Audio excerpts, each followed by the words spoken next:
done a little bit of research on Remington 700 based on a few issues that I've had with my own, and I was able to replicate a few of those problems.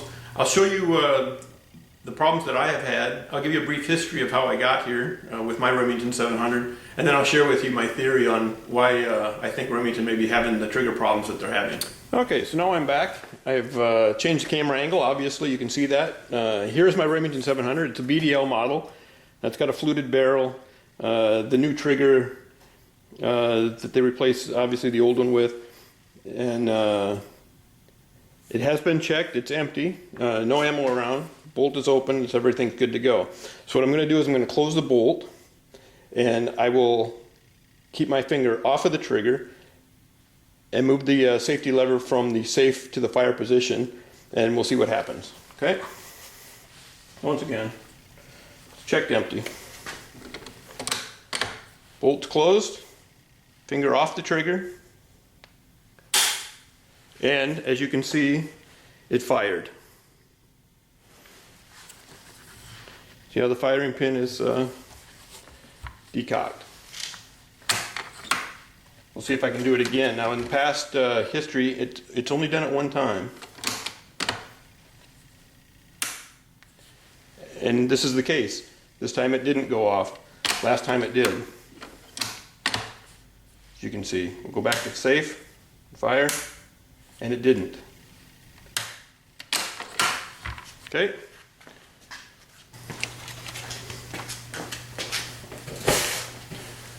Okay, so now I've demonstrated that the trigger does indeed go off when you move the safety lever from safe to fire. You saw it right there. So let me give you a brief history of why I decided to make this video. I purchased this rifle in November of 2009, sighted it in for several summers, not a problem, no issues. A few years ago I was able to take up deer hunting, let's see, 13 in 2011.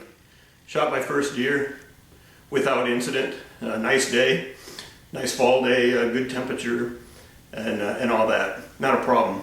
The following year, in 2012, I lined up on a doe and got her in the sights, moved the fire lever from safe to fire, and the rifle went off. Now, fortunately, I had the crosshairs on the doe, and I actually shot the doe that way. Not how the trigger is supposed to be designed, but in this case it worked for me, right? Had the gun pointed in a safe direction. Safe for me, not for the doe necessarily. I thought that was quite strange. I had not heard of the trigger problems that Remington had been having, but I thought it was strange, and I thought, well, maybe in my haste, maybe my finger was on the trigger. Had never done that. I'm a retired military. Trained how to use weapons and know that we don't put our finger on the trigger until we're ready to use it. But I thought it was strange that it went off. Kind of rattled me a little bit. Wasn't quite sure what to think. Took it out that summer, sighted it, could not duplicate the problem. Brought it home from that trip, couldn't duplicate the problem. So I figured, must have been me, must not have been the gun.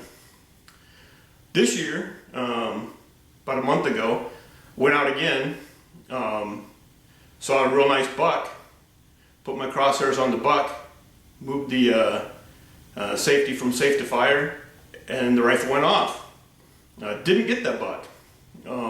Fortunately, he was chasing a doe, had his mind on other things, wasn't really paying too much attention to me, and I was able to get another shot. Now, as you noticed in on the video earlier, I can only get it to do it once at a time.